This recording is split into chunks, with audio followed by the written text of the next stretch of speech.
السلام عليكم. بدك تعرف كيف علمت الباجي على الكلام؟ تابع هذا الفيديو ورح تعرف كيف أنا علمت الباجي على الكلام.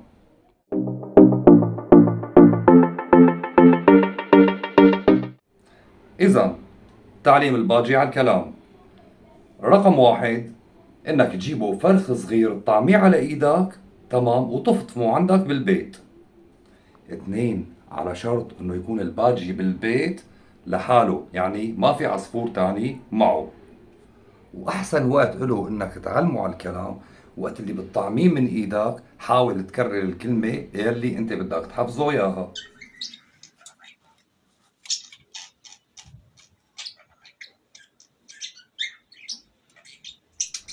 طبعا بتكرار الكلام له رح ياخد معك وقت من الشهرين لثلاث شهور، ولكن يوميا بدك تقعد معه وتحاكيه كأنه رفيق إلك بنفس الطريقة اللي أنا علمتك إياها.